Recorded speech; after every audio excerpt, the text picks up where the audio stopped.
Hola a todos, no se olviden que un café atípico llega a ustedes gracias a nuestros mecenas en PayPal, Patreon y Ko-fi. Únete a ellos y ayúdanos a llevar más lejos este mensaje de derechos humanos para todos los autistas.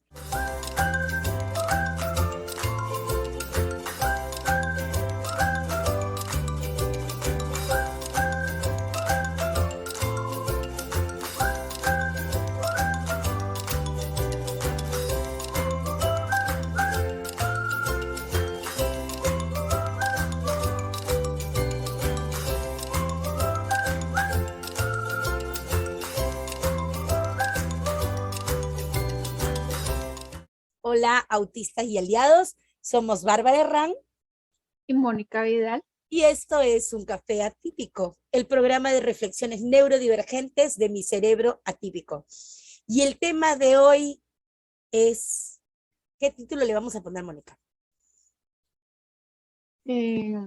Acceso en el hogar a través de espacios diferenciados, algo así. En realidad sabemos de lo que queremos hablarles, pero es un poco difícil hablar de ahí, se me va a tener que ocurrir un título. Básicamente de lo que vamos a hablar hoy, siempre les decimos que el autismo tiene una intervención que es importante para todos los autistas y aplica a todos los autistas. Y esa intervención se llama accesibilidad. ¿Ok? Básicamente de lo que se trata es comprender que el autismo es una forma diferente de ser y que por lo tanto las cosas tal y como están configuradas en una sociedad que no tiene en cuenta la forma de ser de las personas autistas, no sirven para nosotros y por el contrario, la gran mayoría de las cosas están hechas de una forma inaccesible para nosotros, que nos genera estrés, que nos causa sobrecargas y que incide negativamente en nuestro bienestar, lo cual a su vez genera los meltdowns, los shutdowns, las pérdidas de habilidades que se producen debido al el estrés extremo, así como las enfermedades,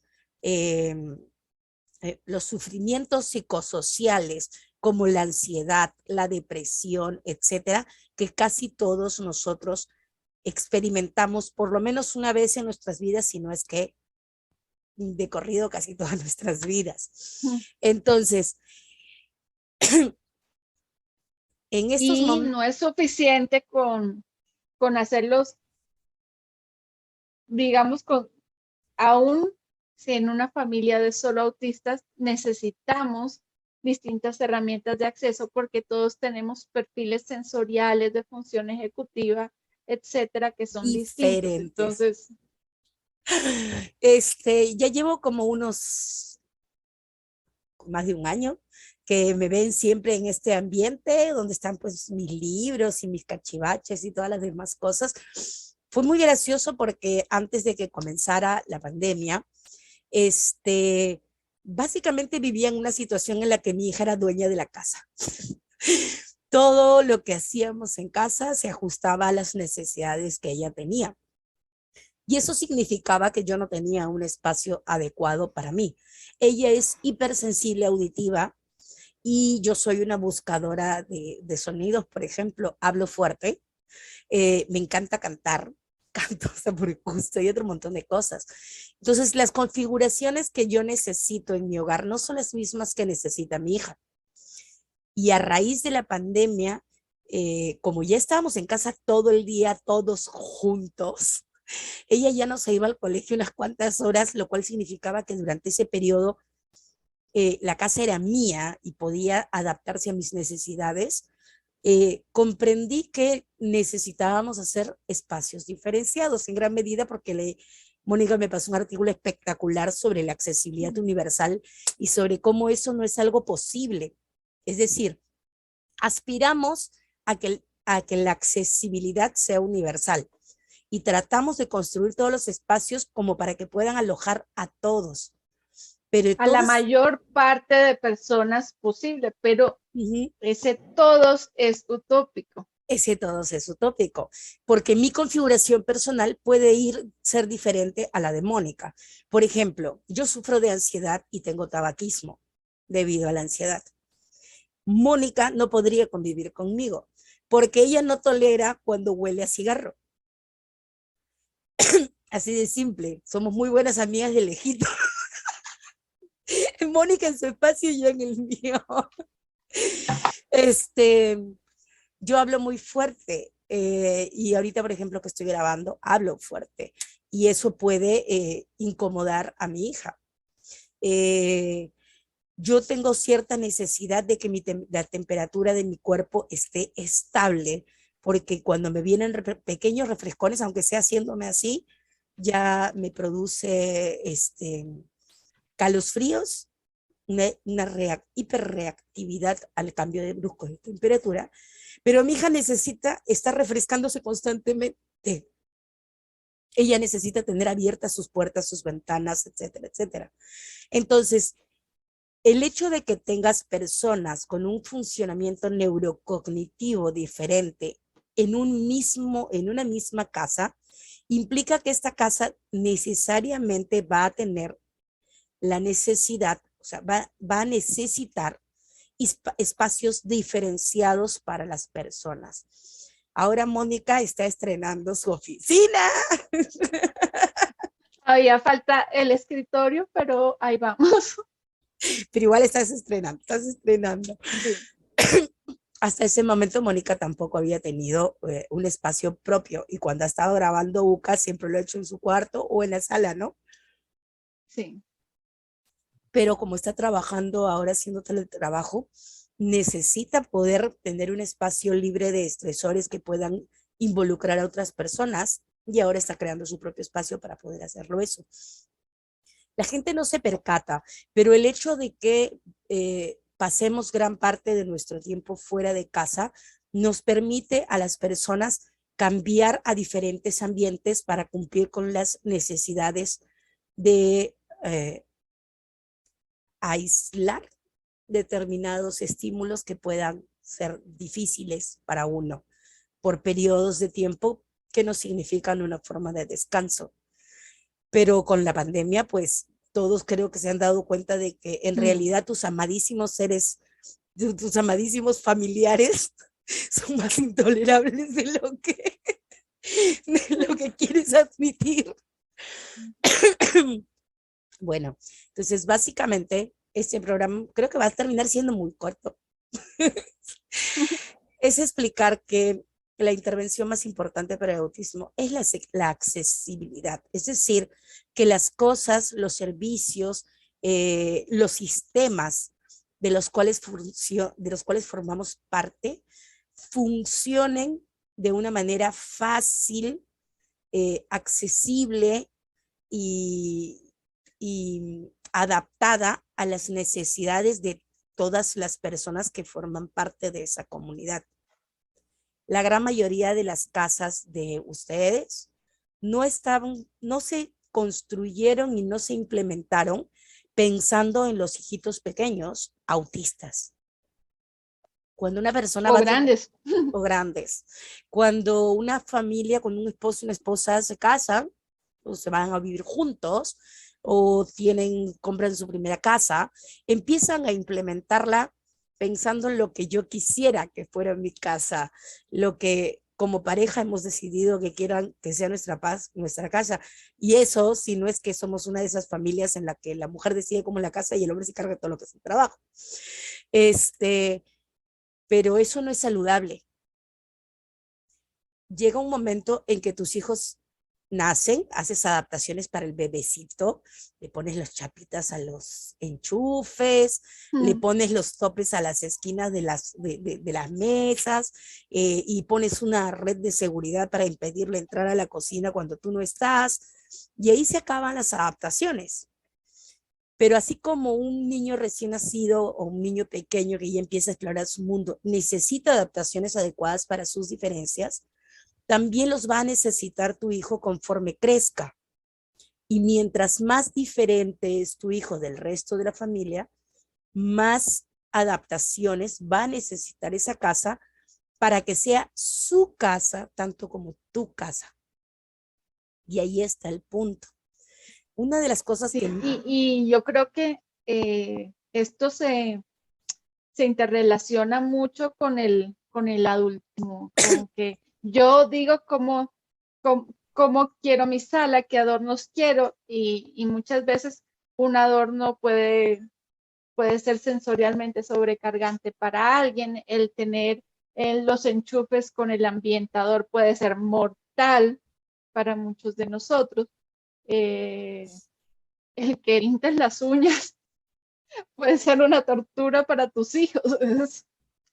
Yo cuando Nandel nació, esto es increíble porque vomitaba mañana, tarde y noche, Mónica. Yo no terminaba de entender por qué diablos vomitaba mañana, tarde y noche. Resulta que a mí me gusta y me relaja muchísimo el olor del jazmín y el olor Vainilla. de la vainilla. Y usaba perfumes de vainilla. Es el único perfume que me he comprado nunca. Y usaba mi perfume de vainilla. Y dejó de vomitar el día que dejé de usar el perfume de vainilla. Se acabó el problema.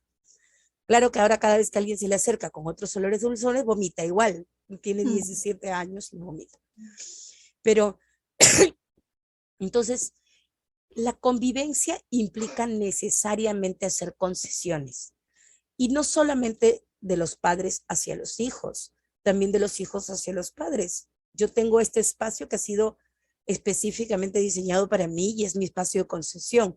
Mi hija no entra sin tocarme la puerta, mi esposo no entra sin tocarme la puerta, nadie toca nada de lo que se encuentra aquí sin mi permiso. De la misma forma, el cuarto de mi hija es el cuarto de mi hija. El escritorio de mi hija es el escritorio de mi hija. Aunque esté sucio, etc., yo no lo toco sin pedirle permiso. Si ella por algún motivos no ha podido limpiar su propio espacio, le puedo ofrecer limpiárselo y pedirle permiso para acceder a su espacio, pero no entro sin su permiso. Sin importar, si ella quiere mantenerlo así sucio, sus razones razonables ha de tener. A veces esa razón razonable es tan pequeña como quieren probar los límites de su autonomía. Necesitan decirse a sí mismos, yo tengo el control de este espacio. Y si a mi mamá no le gusta ver nada sucio, en mi espacio yo sí puedo tener algo sucio. Y eso le da un sentido de pertenencia a la familia y al hogar. También, y ese sentido de autonomía también va desarrollando habilidades para futuro. Si mis hijos dejan su ropa sucia en su cuarto sin llevarla a la lavadora 3 semanas, pues ellos se van a quedar sin ropa limpia y tendrán que ver qué pasa cuando no tienen ropa limpia. Aprenden las consecuencias de sus decisiones. Es Naturales, saludable. no como castigo. Sí. Entonces, ¿qué pasa si la ropa no se lava? La ropa te queda sin ropa. Te queda sin ropa limpia. Entonces, o sea, realmente a veces uno piensa que esto es contraproducente, que le das muchas libertades al hijo y entonces el hijo se va a ir por las ramas, etcétera, y se va a desviar. Aunque no lo crean, la gran mayoría de las veces en la que los chicos no confían en sus padres como tutores, como apoyo, como maestros, es porque no confían en los padres, no porque los padres no los han disciplinado. Para que tu hijo te cuente todas las cosas que hace, incluso cuando se equivoca, tienes que dejar de disciplinarlo cuando se equivoca, porque lo contrario va a empezar a ocultártelo. Y ocurre una cosa muy, no sé si a ti te ha pasado. Los neurotípicos, los niños neurotípicos, conforme van creciendo, empiezan a ocultarle las cosas a sus padres, como todos los jóvenes autónomos que están tratando de encontrar su espacio de autonomía, crecer y convertirse en su propia persona independiente. Los niños autistas simple y llanamente te lo dicen en tu cara. Si no están de acuerdo con lo que... No es que un niño autista sea más desobediente que un niño neurotípico. Lo que pasa es que un niño neurotípico entiende que existe Va a hacer cosas esta a ley de la escondidas. selva. Ujú, Sí, o sea, si mis papás no se enteran, no pasó nada. Y ujú. yo conozco un montón de gente que dicen, no, cuando yo era adolescente, yo me salía por la ventana de mi cuarto, Se escapaban de yo las me, clases. yo me iba a la playa y le decía a mis papás que iba a la montaña, y hace un montón de cosas que yo nunca hice porque yo nunca tuve la necesidad de mentir y, y de hecho se metieron en problemas que pudieron atentar contra Pudieron su ser vida graves, claro. por, por no confiar en sus papás. Tus hijos van a probar los límites. Eso es un hecho. O sea, si no lo hacen, quiere decir que no están madurando saludablemente. Así de simple. Si tus hijos no están probando los límites, quiere decir que no están avanzando más allá, amplificando su área de autonomía. Y se No supone que están lo... preparándose para la adultez. Uh-huh, ¿ok? Eso es un hecho. Ahora tú tienes dos opciones. O lo hacen con tu acompañamiento, porque tú sabes que lo están haciendo, o lo hacen solos, de O la mano. acompañados con amigos, los cuales no necesariamente conoces y no necesariamente tienen la responsabilidad, la Necesaria madurez para para tomar acompañarlos. decisiones, sí, la madurez para tomar decisiones responsables. Y si dejas que sea otra persona quien sea su compañero de crecimiento, tristemente, cuando pase algo malo, algo realmente malo, no algo que tiene solución, sino algo realmente malo, no vas a estar allí para acompañarlo, para ayudarlo a solucionar el problema.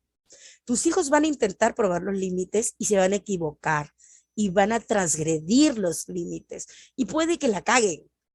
Pero si tú estás con ellos cuando la cagan, así de simple, puedes ayudarlos a levantarse y a volver a intentarlo y esta vez mejor. Pero si tú no estás con ellos, entonces están a su suerte.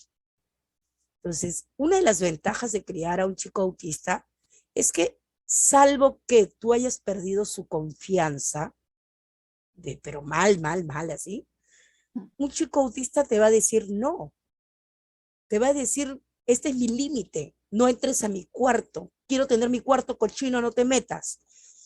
El niño neurotípico te va a decir, ay, ya mamá, ya lo voy a limpiar, ya. Y mañana le vas a tener que volver a decir lo mismo, y mañana te va a responder lo mismo, y etcétera. Y van a estar en ese juego de poder en el que dice que sí, pero en realidad no, que es algo que no te va a hacer un chico autista. Un chico autista va a decir, no quiero limpiar mi cuarto hoy día. Así como está O, mi no, o, cuarto, no, me gusta. o tal vez haya chicos autistas que hayan perdido tal confianza en sus familias que aprenden esas estrategias que suelen ser más neurotípicas, pero lo hacen desde Desde una desconfianza bien profunda, bien profunda. Yo no fui una persona que de adolescente mintiese. No se me daba, no tenía lógica para mi cerebro, para ser bien honesta. Pero sí era una persona que iba y les decía a los adultos que me cuidaban, etcétera, etcétera, etcétera, las cosas que iba a hacer. Y lamentablemente, cada vez que yo decía para hacer algo, eh, habían castigos, maltratos verbales, gritoneos y otro montón de cosas. Y la consecuencia de eso es que yo en este momento no tengo ningún vínculo humano con mi familia biológica. Ninguno. A los 16 años yo ya vivía sola en la calle. Puede que tu hijo no se vaya. imagínense elegir a los 16 años, a la edad de mi hija, preferir vivir sola que... En la calle y sin techo, que Que en vivir la en tu calle casa, sin techo. Eso que vivir tiene con... que haber una desconfianza muy profunda de por medio. Sí. Entonces, y a pesar de todos los intentos por reparar todas esas cosas, simple y llanamente no ha sido posible porque no había voluntad de la otra parte de respetar mis diferencias. Entonces, se supone que las personas tienen varios niveles de necesidades. La primera son las necesidades fisiológicas: comer, Sí. respirar, Dormir, dormir, sexo, me olvido de alguna, lo básico, protegerte descansar. del frío, Sí. ¿no? Sí. Esas cosas, ¿ok? Después de eso, inmediatamente después de eso, viene otro nivel de cómo se llama, de necesidades. Y este nivel de necesidades en particular es peculiarmente importante en las personas autistas porque la gran mayoría de nuestros problemas provienen de las barreras en ese nivel específico de las necesidades humanas, que es el nivel de la seguridad. No tenemos seguridad sensorial porque nuestros hogares, nuestras escuelas no están construidos para atender a nuestras necesidades sensoriales. No tenemos seguridad familiar porque los sistemas familiares no están construidos para aceptar personas con nuestras diferencias. Con nuestras diferencias sociales en Sociales y particular. comunicativas. Entonces, cuando se rompe estos niveles básicos, la pirámide se llama la pirámide de Maslow, la pueden buscar cuando ustedes quieran, por donde quieran. El tema es que... Bueno, es interesante. Y Maslow se inspiró en culturas indígenas en las que estas pirámides son más naturales. Este tipo de dar a cada quien lo que necesita es algo natural. Casi natural, es evidente. Biológico. Porque sí, pero para nosotros toca desaprender lo que sabemos y reaprenderlo de otras maneras. Incluso dicen que hay algunas diferencias entre la de Maslow y aquella comunidad en la que se inspiró, pero sí, el tema está ahí. Y ahora el gran problema es el siguiente con las necesidades, que si tú no cubres las primeras, es decir, las fisiológicas, no puedes aspirar a las segundas. Y si no aspiras a la segunda, si ya no tienes cubiertas las segundas, no puedes pasar a las terceras. Y la última es la autonomía y la autorrealización. Eso que dicen, quiero que mi hijo sea independiente, autónomo y feliz. Ya, pues no puede llegar a ese independiente, autónomo, feliz si no tiene cubiertas primero sus necesidades básicas. Incluyendo la de seguridad, porque es que a mí se me hace tan patas arriba que en esta sociedad quieren crear autonomía en base al miedo. Y eso no es autonomía, pues. Si tú haces que el chico tenga miedo, el chico depende de ti. Siempre. Depende de los miedos que tú le has inculcado. No va a tomar decisiones suyas. No va a pensar en qué es lo que quiere, cómo lo quiere y cómo lo va a conseguir. Va a seguir tus instrucciones eternamente. Va a tener un papá interior que hablándole. Hablándoles del miedo, no de ese. Entonces no va a haber un desarrollo saludable humano, no va a haber una autorrealización humana. Y ese es el gran problema, porque cuando una persona no se autorrealiza, comienzan los desórdenes psicosociales. Cuando tus emociones, tu necesidad de seguridad social o sensorial no son acomodadas, no son satisfechas, entonces lo que vas a tener triste y llanamente es una persona insegura. Vas a tener una persona que no tiene herramientas mentales para ir más allá. Estudiar, por ejemplo, va más allá, va por el nivel de la autorrealización. pero nadie puede estudiar si no come. Esa es una de las O razones. Si tiene frío o calor. O calor. Ajá. Nadie puede estudiar si no ha dormido. De la misma manera, no Nadie puedes... puede estudiar si tiene miedo. Es un obstáculo para el aprendizaje y, o sea, la creencia de que la letra con sangre entra Mentira. se ha Te entrará para memorizarlo unas cuantas horas, terminas el examen y después ya te olvidaste todo. Revisen ustedes cuántas cosas de lo que estudiaron en primaria recuerdan. De verdad, sin bromas. Todo lo que yo he aprendido por automotivación, lo recuerdo todo. Les puedo decir que la Mesopotamia se llama así porque significa que se encuentra entre dos ríos, Mesopotamia, y los dos ríos son el Éufrates y el Tigris.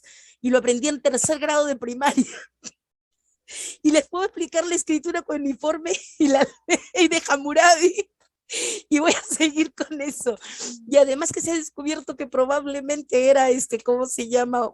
Los jardines colgantes de Babilonia eran un mito tipo Atlántida en la época de la que creemos, y otro montón de cosas que he ido averiguando recientemente, porque nunca dejó de ser un interés, porque realmente estaba motivada para aprenderlo. Pero esa motivación entró en curso cuando se satisficieron otras necesidades más básicas. Entonces, ¿cuál es el gran tema con esto? Como padres, lo que podemos hacer con respecto a los colegios no es mucho, es la verdad. Estamos educando y estamos presionando y tenemos que pelear por derechos humanos y por acomodaciones y ajustes razonables para nuestros hijos en el colegio, pero no podemos cambiar todo de la noche a la mañana. Pero sí hay e incluso los colegios que alardean de inclusivos tienen un capacitismo criminal. A mi hija le dijeron que no se dijera autista en un colegio alternativo, de esos en los que los chicos no llevan cuaderno y nada. No, ¿cómo vas a decir que eres autista? Eres una persona con... Y mi hija entró en crisis. Se quedó todo el día tratando de explicarles y nunca lo entendieron. Tuve que ir yo. Pero bueno, a explicarles por qué tienen que respetar la forma que ella se identifica, aun si ella dijera que se identifica como jirafa. Respeta, así es simple. No importa qué palabras use la otra persona, está buscando su quién soy yo. Y eso se tiene que respetar. Pues su proceso personal, tú no sabes lo que hay dentro de la mente de la otra persona. Pero bueno, el tema es que lo que podemos hacer con respecto a los colegios, lo tenemos que hacer como comunidad, lo tenemos que hacer como movimiento social y lo tenemos que hacer todos juntos. Es poco lo que podemos influir en los colegios y es poco lo que podemos hacer de la puerta de nuestra casa para afuera, pero cada vez vamos haciendo más. Pero hay un lugar donde tú sí tienes el control, donde realmente puedes darle a tu hijo un espacio en el mundo que sea su hogar y su punto de seguridad en un mundo donde no hay esa seguridad. Y eso ya es radical. Eso ya es un cambio radical. Eso ya implica un espacio de bienestar que la gran mayoría de nosotros no hemos tenido. Y ese es tu hogar. Las adaptaciones que puede requerir un joven o un niño autista o un adulto autista, si nos están viendo, chicos, pueden ser muy radicales. Eso es completamente cierto. Para que se hagan una idea, mi hija necesita movimiento. Ella estimea corriendo, dando vueltas. Mi departamento no tiene más de 64 metros cuadrados. Chiquitito. Su cuarto es pequeñito, el mío también. No hay forma de que yo le brindara a ella un cuarto donde ella tuviese un espacio para poder hacer su streaming. Entonces, mi sala está adaptada a ella. No hay sillones y en lugar de comer en el comedor, nosotros tenemos una mesa de cocina linda, hermosa, preciosa, maravillosa, que yo amo mucho. Y esa es nuestra cocina. Y ese espacio está adaptado para que ella pueda pueda correr todo lo que necesita y hacer el movimiento que ella necesita. Adicionalmente de que pueda salir de la casa, ir a patinar, y hacer otro ejercicio, caminar, etcétera. Cuando necesita relajarse dentro de su propia casa, tiene un espacio para hacerlo. ¿Y eso significa que no tenemos sala? Sí. Bueno, felizmente mi familia no es de recibir extraños, pero cuando recibimos extraños, los extraños entienden muy bien nuestras necesidades y se reúnen muy felices con nosotros en la cocina. Y mientras yo cocino algo y jugamos en calabozos y dragones en la mesa de la cocina. Y no hay ningún problema. No se va a caer el mundo porque no tienes una sala.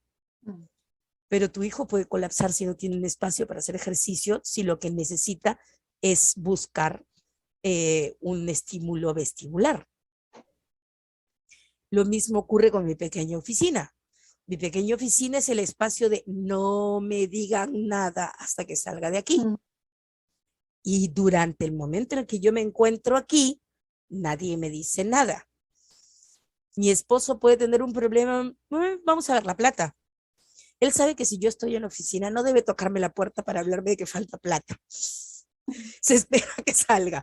Cuando salga quiere decir que tengo la capacidad, las cucharas y estoy preparada para atender cualquier urgencia familiar.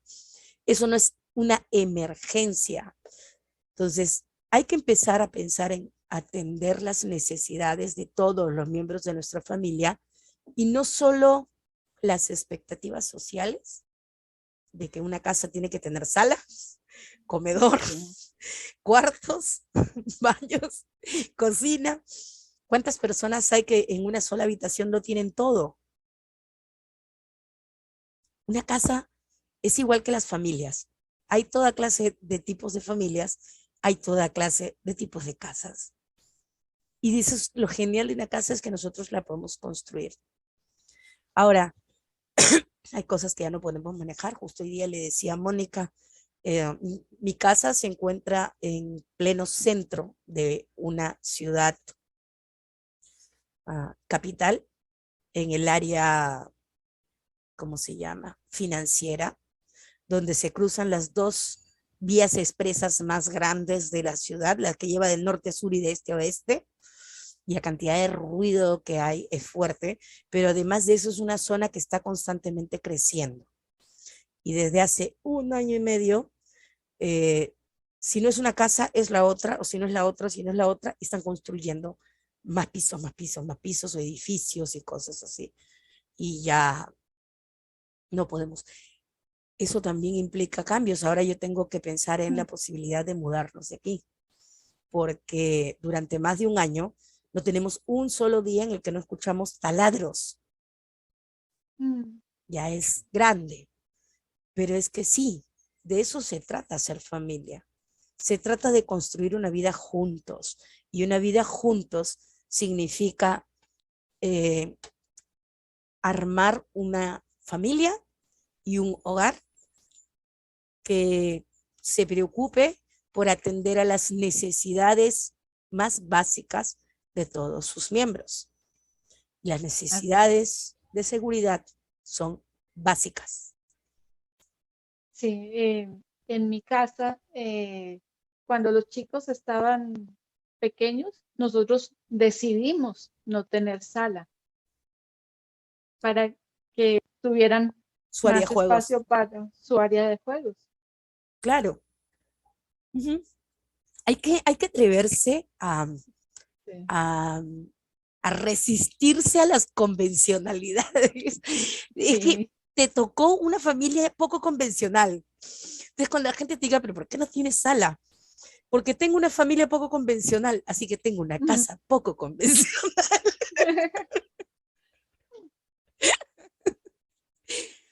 Se van a dar cuenta que a largo plazo, al principio es algo así como, oh, no, qué horror. Pucha, tener que volver a rediseñar todo, toda mi vida, todo mi... Y sí, es difícil, es un cambio y es un cambio grande. Tienes que cambiar tu paradigma, no solamente tu casa, tienes que cambiar los muebles con los que has amoblado tu cerebro. todas esas ideas, esos Sí, y prejuicios. digamos que ese no tener muebles de sala para mí fue relativamente normal porque yo en la casa donde crecí, en una Ujú, ciudad que era muy caliente, ujú. yo nunca usaba la sala. Yo siempre hacía las tareas acostada en el piso. Entonces, ese es el tema. Accesibilidad significa un cambio de paradigma, significa un cambio de mentalidad, significa aceptar que el mundo está compuesto y nuestras familias están compuestos de personas diferentes, con necesidades diferentes. Y sentarnos juntos, porque ese es uno de los grandes problemas de las personas autistas, es que las dinámicas familiares no están construidas para atender a las necesidades de todos. Están construidas para atender a las expectativas Y sociales, unas expectativas normativas, normativas.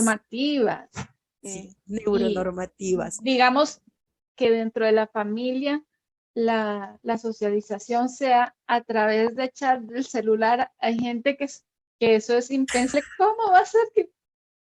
Y Yo hay veces que cruzo más palabras con mi hija por WhatsApp que hablando, porque a veces simple y llanamente hay momentos en los que, por ejemplo, si tiene un colapso, puedo llegar a pasar 5 horas hablando con ella y escuchándola sobre cosas que son profundamente íntimas, realmente importantes, realmente vinculadoras, realmente siendo uno con el otro, ¿ok?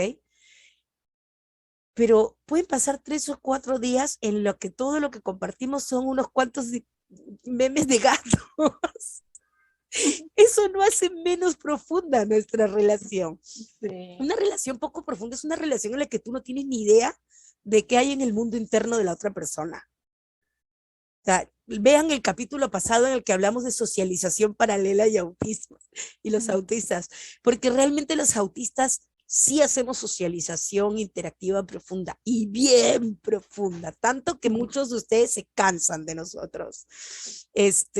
A veces nos queremos poner a hablar de las cosas que están en nuestra alma, así literalmente, y la mayoría se agota rápido cuando estamos en ese point. Que es también la razón por la cual a veces nos reprimimos de hablar tanto de nuestros intereses, porque sabemos que podemos ser agotadores para otras personas.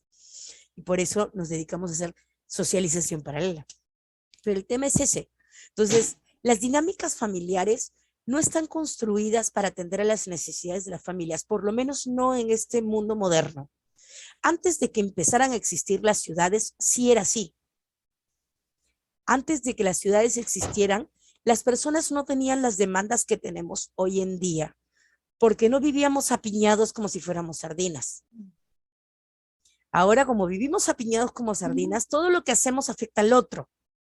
Y por esa razón las reglas sociales se vuelven más constreñidas, más, más limitantes y menos inclusivas, menos incluyentes de la diversidad. ¿Ok? Yo estoy segura de que no van a pasar ni 100 años antes de que empiecen a ver los primeros movimientos anti-ciudad. Y ya los estamos empezando a ver, porque de verdad no es una forma saludable de vivir. ¿No? Y creo que la pandemia apoyó mucho La, a, la, esa, a ese preguntarse. sí, creo Si voy a que estar encerrado en tan pocos metros, ¿vale la pena vivir encerrado en tan pocos metros cuadrados? sí. O sea, realmente hemos tenido una probadita de lo que está mal con las ciudades que hemos construido, ¿no? Entonces, y a esa probadita que ustedes han tenido, nosotros la tenemos todos los días. Eso es ser autista, básicamente. Entonces, Sí, es que me llama la atención, decía una amiga, decía, pero es que es el colmo, que mi hija no pueda salir al parque. Esa es la realidad de millones de personas discas y Todos los días de que, sus vidas. que no pueden salir de su casa porque el mundo exterior no es accesible. Entonces, algo que para los neurotípicos y las personas, los normies, es Los no cómo nos discapacitados. van a privar de un derecho humano. A nosotros nos han privado por décadas y les ha importado un pepino. Un pepino.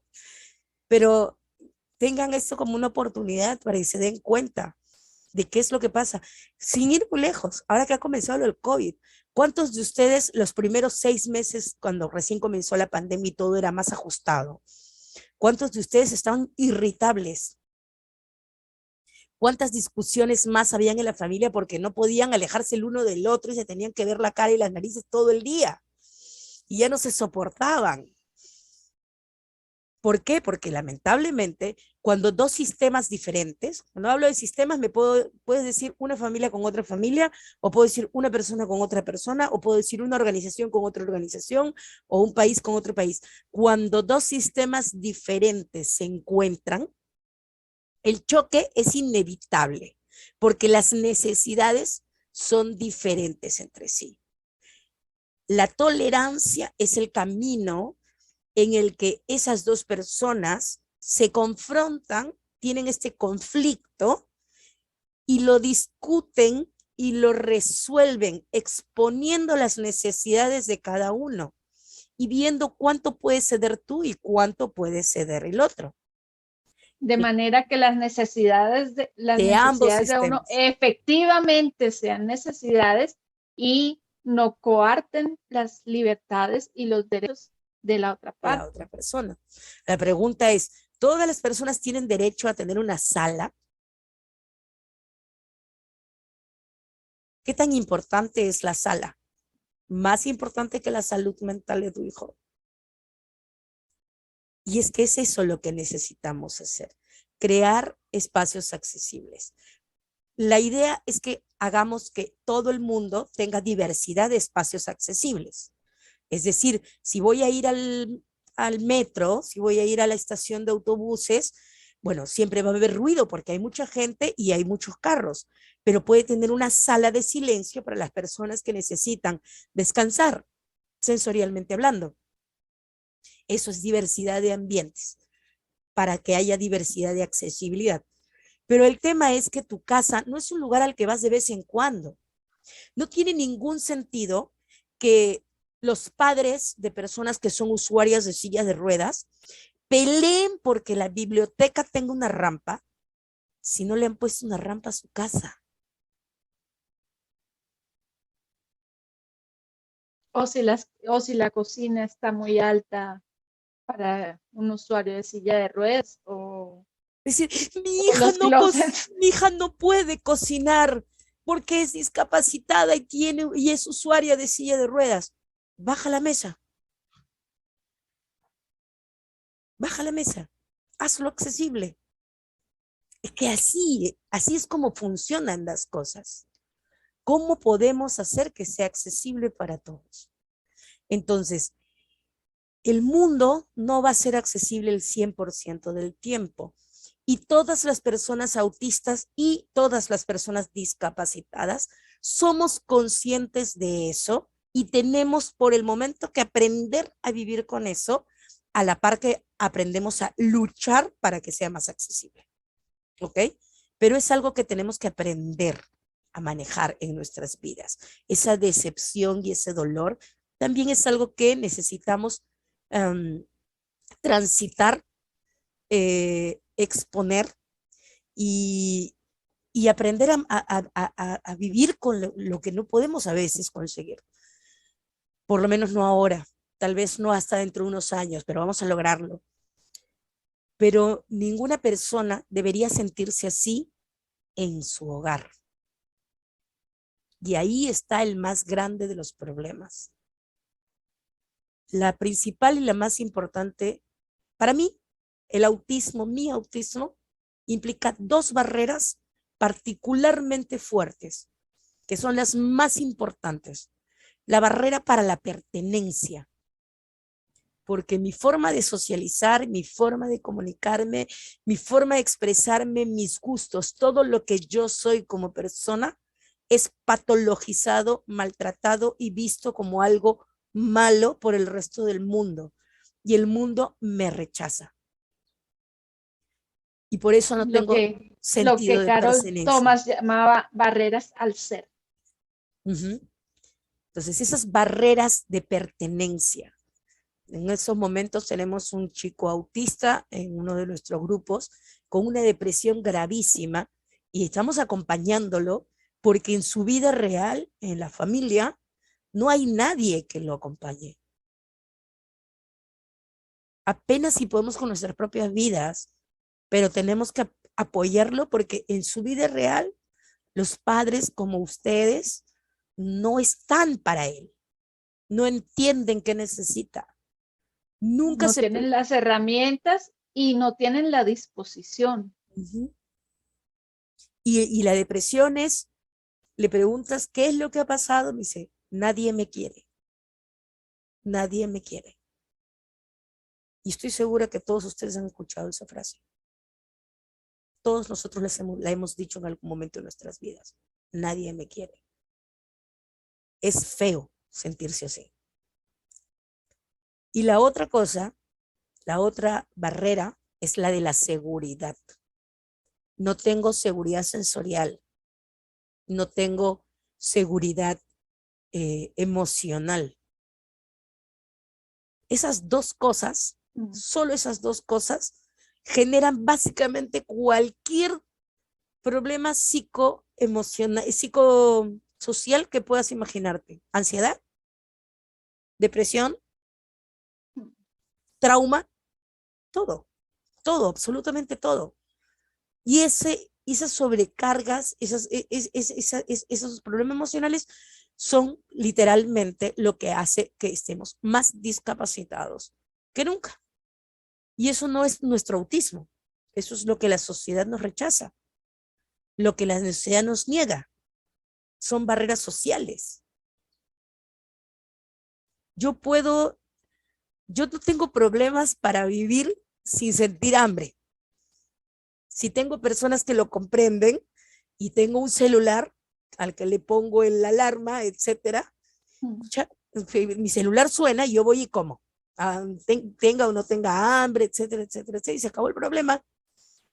Uno aprende a sacarle el jugo a su cuerpo y a su mente, de verdad, se los juro, ¿sí o no, Bueno, Mónica? pero en ese sentido, en el del hambre, yo tengo lo opuesto. O sea, yo siento hambre Y y tienes que siento que el comer. mundo se va a acabar. Claro, y aprendes a tener comida siempre a la mano, a tener algo para meterte la mano a la boca siempre. Es que uno aprende a Sí, vivir con el cuerpo que tiene.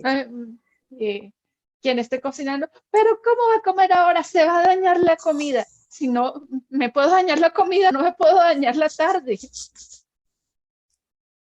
No, ni decir que, por ejemplo, si tú estás estresado y comes, te dan náuseas y te puede generar, ¿cómo se llama?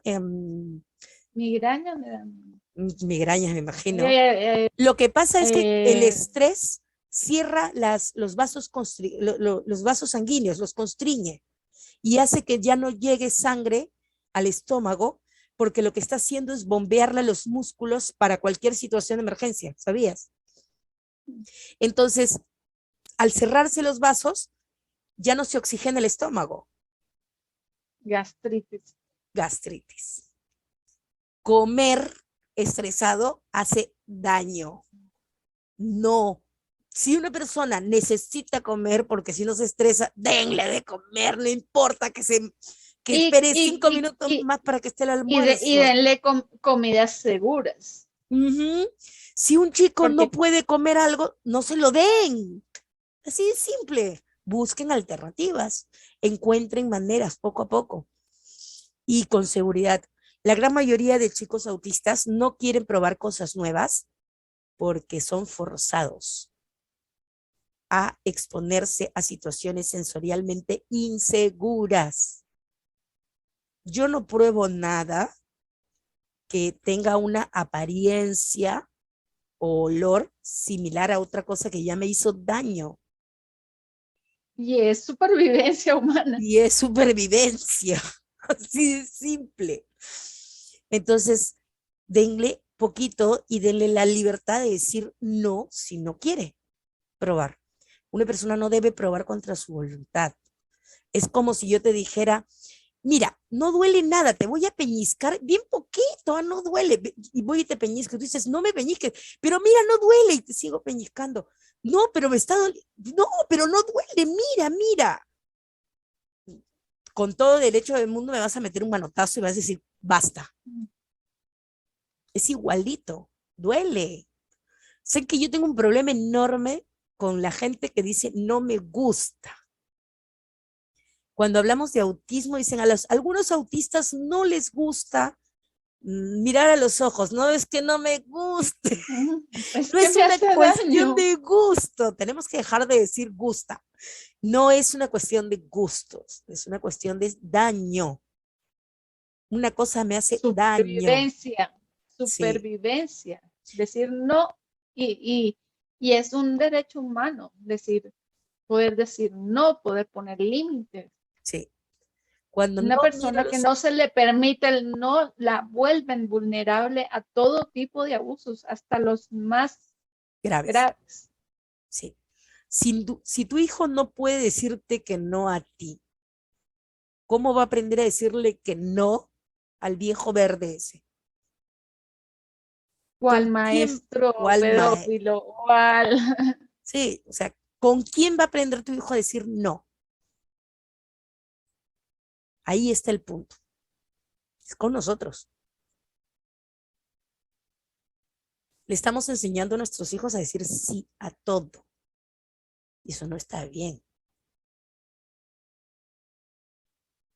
Los chicos deben tener Y, y, la y, lo, y, capacidad lo, y y, la lo, y lo posibilidad de quieren decir vender no. como respeto. Sí, y además les dicen el respeto. Viene alguien a besuquearte, tú te sientes mal, fisiológicamente mal, y la persona te quiere besuquear y cuando dices no, tu mamá viene y te dice no seas irrespetuosa. Es, entonces después viene y te besuquea un pedófilo y ya no sabes qué pensar. Ya no identificas esa sensación de malestar. Pasas por encima de tu sensación de malestar. ¿Cómo te das cuenta de que una persona que se te acerca tiene malas intenciones contigo? Porque tu cuerpo te avisa, ¿sí o no? Y por eso digo que gran parte de las dificultades con la neurocepción, la percepción del peligro, son, Apagadas por el no conductismo, son apagadas por el... ¿sí? La gran mayoría, una gran cantidad de personas autistas hemos sido víctimas de toda clase de maltratos, incluidos maltratos sexuales. Ojo, yo tenía problemas para distinguir cuando una persona estaba violentándome de esa forma. Me decía a mí misma, ay, no, es que seguramente soy una exagerada. Las personas me hacían bullying, tiraban mis cosas encima del techo, me decían, me llamaban por apodos, me volteaban los ojos cada vez que yo hablaba y todo el mundo me decía que yo exageraba. Un día me hicieron una ronda alrededor cantándome Anita la huerfanita. Yo a los 5 años fui a vivir a un pensionado de monjas, así que el tema de no vivir con mis padres era muy doloroso para mí. Y ese día tuve el primer meltdown que yo recuerde. Agarré una escoba y a los 8 o 10 niños que me estaban haciendo la ronda, los agarré a palos y los molí a palos. Y me tuvieron que llevar al psicólogo, etcétera, etcétera, etcétera. Yo ni siquiera me acuerdo qué pasó. Pero eso pasó porque una y otra y otra y otra vez permití que ellos abusaran de mí y cuando yo pedí ayuda y decía esto es abuso, se siente mal, la gente me decía no, pero se siente mal, no, pero se siente mal, no. Y me obligaron a no escuchar mis alertas de peligro. Entonces es Bien, eso. tengo una memoria, me llegó una memoria curiosa. Ya, con un vecino que Ujú. mi mamá, bueno, yo no me acuerdo si me decía o no, si me permitía o no, no saludarlo, pero el tipo era un baboso que mi mamá llegaba a la casa a lavarme las mejillas con alcohol y a lavárselas ella, pero ella no había aprendido a decir No, no a ese tipo de saludos. Ella no lo había pedido. claro, Y de esa manera tampoco me podía modelar, es poner ese límite el decir no, claro. de decir no. O Entonces, sea, si me sí, tenía que bañar en alcohol después al llegar a casa era porque evidentemente estaba incómoda con haber saludado a ese vecino. claro, y se le pudo muy bien haber saludado diciéndole hola, sin necesidad de toquetearnos. Entonces, sí, hay límites y la gente tiene que saber. Entonces, les repito nuevamente, el mundo es hostil, eso nadie lo va a dudar. Tristemente, hemos construido un mundo hostil, no solo para las personas autistas, sino para todos. Y todos somos testigos y los vemos en la televisión todos los días. ¿Ok? No puedes evitar que el mundo sea hostil en este momento. Tenemos que trabajarlo todos juntos y no va a ser, y no va a cambiar mañana. Eso es un hecho. Totalmente de acuerdo.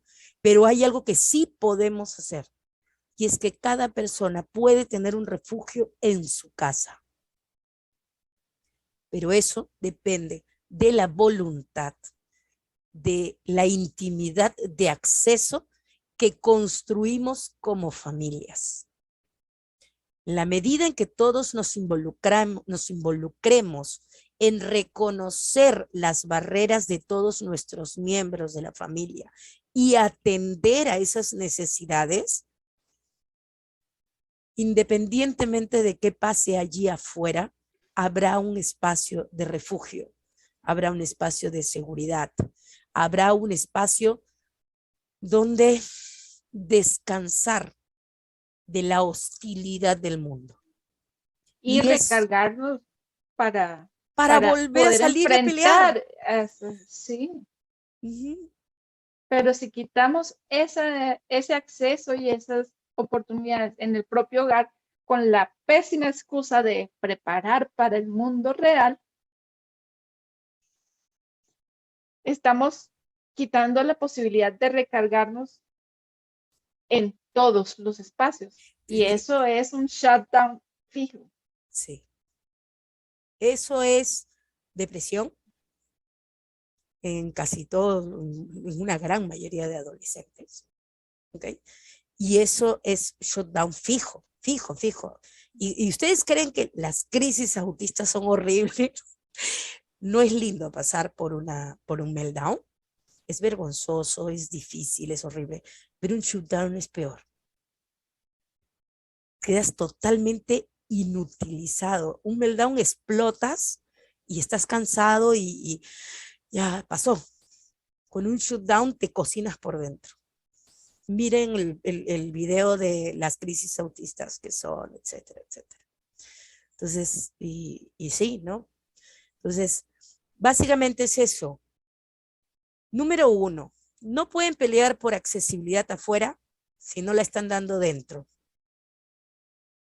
O sea, si no han comprendido, Pueden, pero, no, al final pero no van a no, saber o por qué están sea, peleando, porque no tienes, dicen, sí, es que esa es la evaluación familiar en el de cotidiano poder donde te das pueden, cuenta pero de que que eso sirva. enseñe, de que sirva y de que modele, que podemos pedir ajustes razonables, no va a pasar.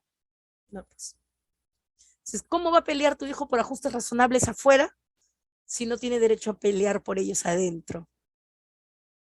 ¿Sí o no? Entonces, ¿cuáles son las necesidades que tiene mi hijo y qué tengo que hacer para satisfacerlas? Eso es la intervención número uno para los autistas. Y lo más alucinante de todo es que no es una intervención al mismo autista, es una intervención a la familia del autista. El 80%, así sin bromas, ¿ah? El 80% de las mejoras en las personas autistas fue porque se intervino a la familia. no a la persona autista. Y se dio herramientas a la familia. ¿Mm? Y se- Sí, 40 horas a la semana la pobre criatura en una terapia que no le sirve de nada porque regresa a casa a seguir estresándose, a seguir haciéndose daño. y además porque en esas terapias promueven que esas técnicas se sigan haciendo en casa. Ujú. Entonces, no. Entonces, accesibilidad, accesibilidad, accesibilidad y accesibilidad. No podemos cambiar el mundo mañana, tienen toda la razón. Yo no voy a decirles que no. He peleado los 17 años de mi hija, de vida de mi hija, para conseguir que el mundo le dé los ajustes razonables que ella necesita, aún antes de saber que era autista. Y todavía no lo hemos cambiado, pero han cambiado muchas cosas. Pero más allá de eso, sí pueden cambiar su dinámica familiar, sí pueden cambiar la estructura de su hogar, sí pueden cambiar la forma en la que ustedes como hogar satisfacen las necesidades de todos y cada uno de sus miembros. Y ojo, cuando digo de todos y cada uno de sus miembros, no me refiero solamente al de la persona autista, sino al de todos y cada uno de sus miembros. Hay una familia a quienes acompaño a veces y les va a parecer increíble, pero en realidad el acompañamiento no se lo hago a la persona autista, se lo hago a los padres. Y descubrieron que parte del problema que ellos tenían era el machismo, porque la madre asumía sola el trabajo de cuidador primario. Y después de muchos años de estar haciendo ese trabajo, ya no podía más. Cuando cambiaron su dinámica y el esposo también se involucró en el cuidado psicoemocional del hijo, recién en ese momento empezaron a cambiar las cosas. Mejoraron para la madre, mejoraron para el padre, porque ahora siente que forma parte de y no siente que le está fallando a todos, y mejoraron para la persona autista, que es un menor de edad. Y eso era lo que hacía falta que cambiara. Ni siquiera la casa, la dinámica social. ¿Por qué? Porque al encargarse la madre sola, llevaba demasiados años en sobrecarga, porque acompañar a una persona vulnerable emocionalmente, sobrecarga, cansa, agota, ¿ok? Y mucho, sí. Y en el momento en el que ya estaba tan sobrecargada que meltdown del hijo, meltdown de la madre. Y la madre le tira el meltdown encima al hijo y el hijo juacátela de nuevo, le regresa el meltdown a la madre. Y habían entrado en un bucle del que no podían salir porque los dos estaban en un estado de estrés extremo. A veces, accesibilidad implica no solo cambiar el espacio físico, también implica cambiar las dinámicas sociales, los servicios. Algo tan sencillo, por ejemplo, otra familia me dice, mi hija nunca saca la ropa a lavar. Y yo le digo, ¿dónde se encuentra el tacho de ropa a lavar? En el patiecito. ¿Y el patiecito está dentro de la casa o está abierto? Ah, tiene unas ventanas abiertas y tú esperas que después de bañarse calientito salga con su ropa cochina al aire frío y lo bote. Yo no lo hago. Y el hijo me dice, yo solo quiero un tacho de ropa sucia para ponerla en mi cuarto, nada más. Se acabó el problema. Y de verdad, y se acabó el problema. Y la mamá dice, no, es que no hay plata para comprar un tacho. Entonces agarras una caja, le pones una ropa vieja, un vestido viejo, lo forras con la tela del vestido viejo, ya tienes su tacho de ropa sucia. Pero tenemos que encontrar la forma. Y no la vamos a encontrar si decimos no se puede. Esta es una de las lecciones más importantes que me enseñaron en mi vida. Y me han servido siempre. Nunca me ha fallado. Deja de preguntarte por qué a mí. Y empieza a responderte a la pregunta. ¿Cómo hago para que a mí me ¿Por funcione? qué? ¿Pero por qué? ¿Pero por qué? Ok, ¿por qué pasa esto? ¿Y qué necesito hacer para que deje de pasar? ¿Cómo lo hago? Y piensa fuera de la caja. El gran problema, uno de los grandes problemas y una de las más grandes dificultades es que entramos en el círculo vicioso de preguntar por qué, por qué, por qué, por qué, sin responder a la pregunta. Las cosas que me han ayudado a sobrevivir depresiones, grandes problemas y todo lo demás, siempre ha sido eso. ¿Por qué? Cambiarlo ya el cómo. Hay que empezar a preguntar, hay que empezar a responder las preguntas que nos hacemos. Y eso. Entonces, accesibilidad es eso. Accesibilidad es dejar de preguntarnos por qué y empezar a preguntarnos cómo lo hacemos. Y maneras para hacerlas hay. Inclusive, Mónica, escucha un poquito antes de dejar que salten tus alarmas, Saba, ¿ya? Por ejemplo,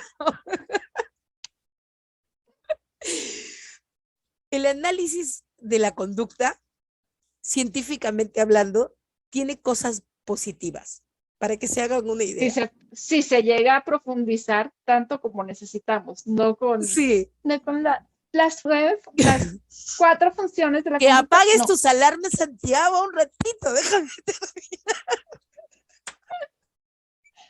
No soy obediente. No me hicieron nada. Ok, miren. Mi esposo tiene la costumbre de salir del baño con la ropa, entrar a la puerta de mi cuarto y desde la puerta del cuarto tirar la ropa en una esquina para que caiga exactamente encima de su mesa de noche. ¿Ok? Le pedí muchas veces que dejara de hacer eso porque se olvida de colgarlo. Tiene un hombre de la calle, es decir, un lugar para colgar la ropa que va a volver a usar, pero se olvida de usarlo. Un solterón lo llaman acá. Se le quedó, pero es que ya está condicionada esa conducta, es parte de su, pero él sí quiere cambiarlo. Entonces, ¿qué hacemos? Ponemos un mensaje, identificamos que el problema, la barrera, es que no lo recuerda. Entonces ponemos un cartel que diga, no tires tu ropa acá, en el lugar exacto donde la va a mirar para tirarla. Y se acabó el problema. Ahora ya simple y llanamente se está readaptando su conducta para no tirarla. Lo hace por su voluntad, no pasando por encima de su voluntad, como sucede con Nava, por si acaso, ¿ya? Y no presionándolo para hacer algo contra su beneficio, ¿ok? Contra su bienestar, es por su bienestar y él... No, y el letrero es un ajuste razonable. Así es. Es una herramienta de acceso que le permite el recordatorio. El análisis de la conducta te puede servir para identificar barreras. Y eso es bueno, para ver en qué parte del proceso conductual se está produciendo la ruptura, la barrera. Para eso es bueno.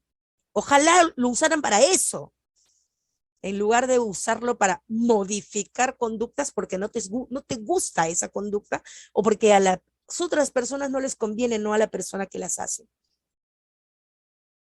Entonces, pero ahí está el tema. Los ajustes se construyen en la convivencia. Por eso se llaman ajustes razonables. Ajustes quiere decir que cambiamos algo. Algo que ya existe, que ya está preestablecido, lo reajustamos, lo cambiamos. Y es razonable porque a la hora de hacer esos cambios, no vulneramos los derechos de los demás. Cuando ponemos una rampa, tanto los usuarios de silla de ruedas como los caminantes pueden usarla podemos para subir por una rampa. Cuando puse el cartel, no estoy vulnerando los derechos de mi esposo, no estoy vulnerando mis derechos y él está pudiendo acceder a algo que él quiere hacer. que me va a hacer sentir bien a mí y le va a hacer sentir bien a él y va a cuidar nuestra relación. Pero se hace así. Se hace siempre, el ajuste razonable no es una cosa que existe para una persona, es algo que existe en las relaciones humanas. Entonces, las personas discapacitadas en sus vidas se relacionan con ustedes y es en su relación con ustedes donde se construyen los ajustes. Y eso es lo que queríamos decirles con este video,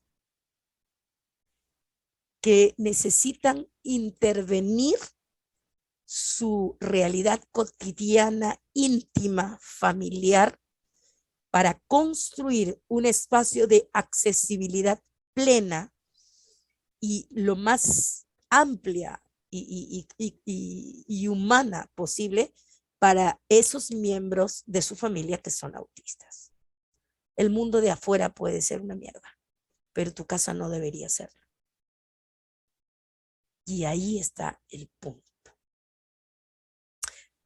¿Algo que acotar? No. Fue muy duro lo último que dije, no. Sí. Pero es que ya no sé a veces. Pero es que es así. O sea, voy a preparar a mi hijo para el mundo de afuera.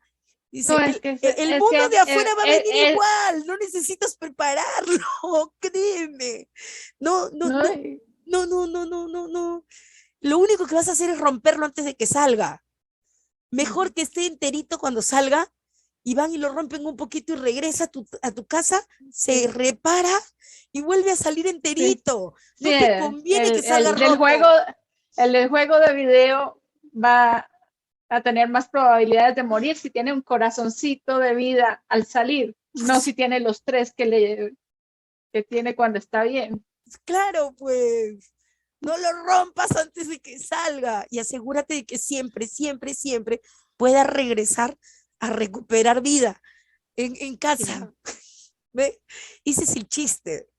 Entonces, eso. Y nada más entonces, creo que eso sería todo. ¿Tú qué dices? Ya estamos por hoy. Sí, ya, entonces déjame buscar la parte donde dice la despedida. Ya me estoy haciendo más conchuda y de frente les digo que lo voy a buscar. Que tenemos scripts. Oh, sí, oh. Hey, ¿qué te parece si la próxima semana hablamos del scripting? ¿Sí? Sí. Ya, perfecto. Sí, ¿sabes qué? Eso es algo que me gustaría mucho conversar. Pero no hablemos de nada del scripting hasta la semana que viene, así todo lo soltamos natural. ¿Qué tal? Porque si no, después vamos a estar dándole cabeza y dándole cabeza. Bueno. ¿Y qué fue lo que nos faltó de lo que habíamos hablado? Sí, después empiezo, pucha, nos olvidamos. Y cuando empiezo a editar los videos, digo, oh, nos olvidamos que habíamos dicho que había que tocar este punto. Y es horrible porque te imaginarás que toma 3, 4 horas editar el video. Son 3, 4 horas haciendo cabeza y pensando, ¿lo meto o no lo meto? A ver, hago ahí unas. Hola, los interrumpo un ratito. Pero bueno. Listo. Bueno, eso va a ser todo por hoy. Somos Bárbara Herrán y Mónica Vidal. Y esto fue Un Café Atípico, el programa sobre autismo en el que aprendes de los autistas. Un beso y nos vemos el próximo jueves, si las cucharas nos lo permiten. Bye, bye.